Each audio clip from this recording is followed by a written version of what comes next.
Bismillahirrahmanirrahim. Assalamualaikum warahmatullahi wabarakatuh.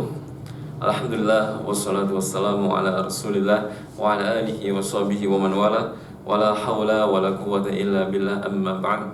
Radina billahi rabba wa bil islami dina wa bi Muhammadin nabiyya wa rasula. Rabbana zidna ilma warzuqna fahma.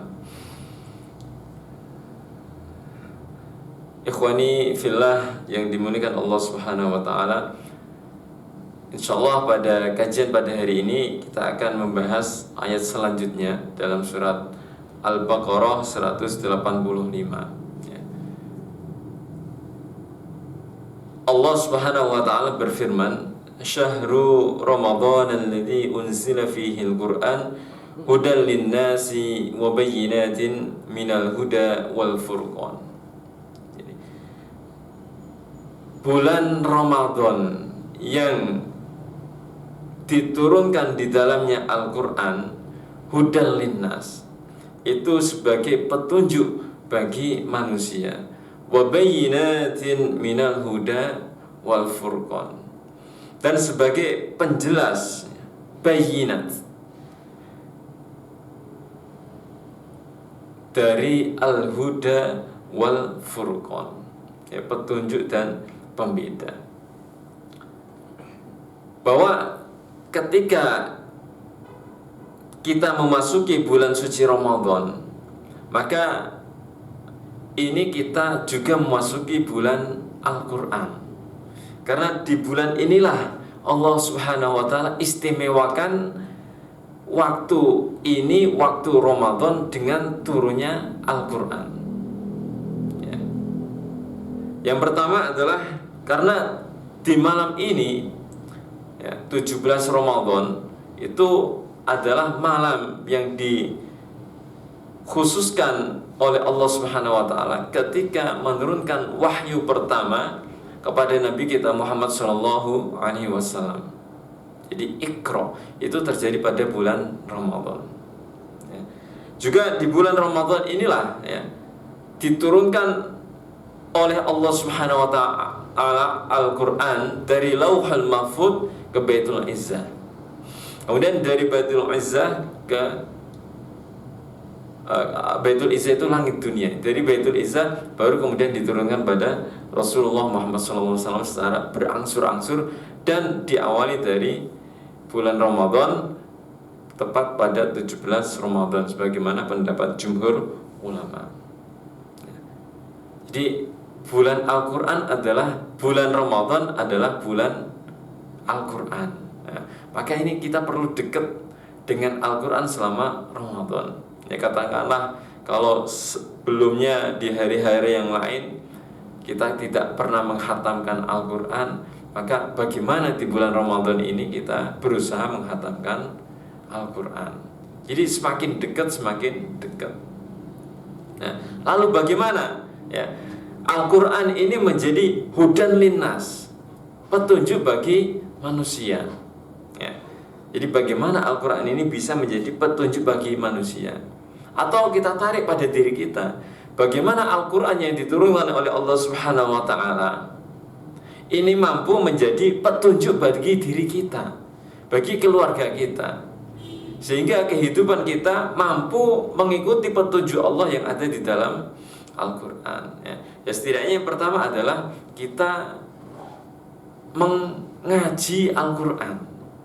Jadi belajar Al-Quran dari awal, dari mulai membacanya, mengaji. Ya, jadi a, ba, ta, sa, jim itu. Maka inilah yang ditegaskan atau diperintahkan oleh Rasulullah SAW. Iqra'ul Qur'an fa innahu ya'ti yaumal qiyamah syafi'an li ashabi. Jadi bacalah Al-Quran. Ya, karena Al-Quran ini akan menjadi syafi'an, ya, penolong, pemberi syafaat di hari kiamat kepada orang-orang yang membacanya, orang-orang yang mengajinya. Ini Iqra'ul Qur'an fa innahu ya'ti yaumal qiyamah syafi'an li ashabi. Bahkan tidak hanya itu, Rasulullah SAW mengajarkan, man qara'a harfan min kitabillah falahu hasanah wal hasanatu bi'ashri amsalihha. La aqulu alif lam mim harfun, walakin alif harfun, wa lam harfun, wa mim harfun. Masya Allah, luar biasa. Jadi Kanjeng Nabi itu bersabda, barang siapa yang membaca harfan min kitabillah, satu huruf dari kitabullah Al-Quran, maka falahu hasanah, dia mendapatkan satu kebaikan. Wal hasanatu bi asyri amsalihha, satu kebaikan dilipatkan menjadi 10 kebaikan. Nah, semakin banyak dibaca, semakin banyak pahalanya, semakin banyak kebaikan yang akan diberikan Allah kepada kita. Ya. Rasulullah tidak mengatakan alif lam mim itu satu huruf, tapi alif satu huruf, lam satu huruf, mim satu huruf. Semakin banyak yang kita baca, itu akan semakin banyak pahala yang dilipatkan oleh Allah Subhanahu wa taala. Nah, kalau kita pengen tahu berapa huruf yang kita baca tiap Al-Qur'annya, ya, tiap suratnya, itu bisa kita lihat di dalam tafsir Mirah Labid. Jadi di situ dijelaskan, misal Al-Fatihah itu ada 7 ayatnya, berapa katanya, berapa hurufnya, itu dijelaskan oleh Syekh Nawawi Al-Bantani dalam tafsir itu. Jadi kalau kita baca Al-Fatihah saja katakanlah, maka berapa pahala kita? Ini kalau kita mau melogikakan atau menghitung-hitung pahala yang akan kita dapatkan. Dalam arti apa? Ini motivasi Rasulullah SAW kepada umatnya untuk membaca. Bahkan Rasulullah mengatakan, al-mahiru bil Qur'ani ma'as safaratil kiramil barara. Jadi orang yang pinter membaca Al-Quran itu akan bersama dengan malaikat-malaikat barara yang mulia-mulia. Walladzi yatata'ta' fihi wa lahu 'alaihi syaghun lahu ajrun. Tetapi orang-orang yang membaca Al-Quran, yatata'ta' dengan terbata-bata, wa huwa 'alaihi syaghun, berat sekali bacanya, ya. Ba diajari ba, diajari da bilangnya za, belajar za bilangnya do. Ini berat. Wa huwa 'alaihi syaghun lahu ajrun. Tapi dia memiliki 2 pahala, ya, luar biasa. Jadi dijelaskan oleh Imam Nawawi dalam At-Tibyan itu bahwa pahala pertama adalah karena dia mau belajar Al-Quran, mau mengaji Al-Quran. Dan pahala kedua adalah ketika dia sudah belajar dengan berat dan terus belajar, kemudian dia bisa. Nah, ketika bisa, dia akan mendapatkan pahala yang kedua, dia di-upgrade untuk bersama malaikat barara. Gitu. Jadi yang pertama itu mengaji. Yang kemudian yang kedua adalah mengkaji. Jadi ketika kita sudah bisa mengaji, ini tidak cukup. Jadi kita perlu mengkaji. Maka Allah katakan, afala yatadabbaruna al-Qur'an am ala qulubin aqfaluha. Apakah mereka tidak mentadabburi Al-Quran, mengkaji Al-Quran? Nah, ini perlu kita hadiri majelis-majelis tafsir, majelis-majelis yang mengkaji makna-makna Al-Quran. Supaya apa? Kita faham makna Al-Quran. Gitu. Ya, sebenarnya kayak kajian fikih, kajian akidah, kajian akhlak, itu kan semuanya bersumber dari Al-Quran. Nah, ini perlu kita mengkaji itu. Supaya apa? Kita semakin paham makna Al-Quran sebagaimana yang dipahami para ulama, yang mereka pahami dari ulama sampai Kanjeng Nabi Muhammad SAW.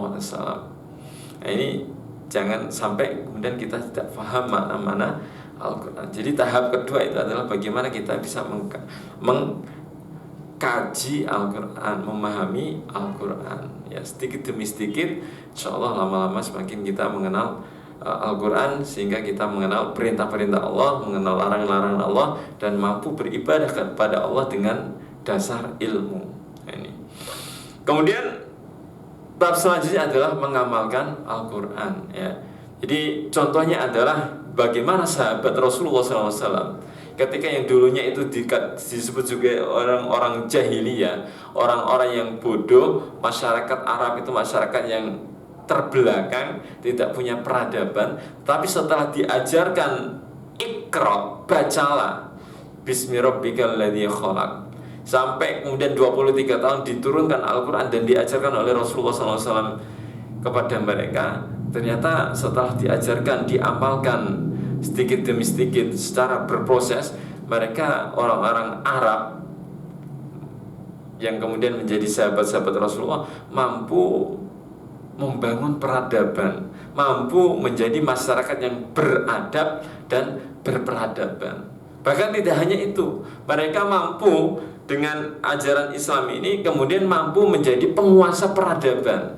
Nah, dibuktikan dengan adanya Daulah Umayyah di Damaskus, Daulah Abbasiyah di Baghdad 500 tahun, Daulah Umayyah di Spanyol Andalusia 700 tahun, Turki Utsmani ya di Konstantin ya sekitar 800 tahun juga, di Nusantara dari abad ke-9 sampai sekarang ini ya bertahun-tahun ya 12 tahun lebih 12 abad maksudnya. Ini menunjukkan bahwa Islam ini ketika diamalkan akan membawa atau akan menimbulkan peradaban yang luar biasa. Nah, maka ini ya, jadi bulan Ramadan saatnya kita kembali kepada Al-Quran, saatnya kita kembali mengaji Al-Quran, saatnya kita kembali mengkaji Al-Quran biar lebih dekat dengan Allah SWT dan dimudahkan dalam mengamalkan Al-Quran ya, mengamalkan dan menyampaikan Al-Quran kepada orang-orang yang di sekitar kita, orang-orang yang pada umat Islam yang lain dan umat manusia seluruhnya. Demikian, semoga Al-Quran menjadi syafaat kita di dunia dan juga di akhirat. Wallahu a'lam bishawab. Wallahu muwaffiq ila aqwamit thoriq. Assalamualaikum warahmatullahi wabarakatuh.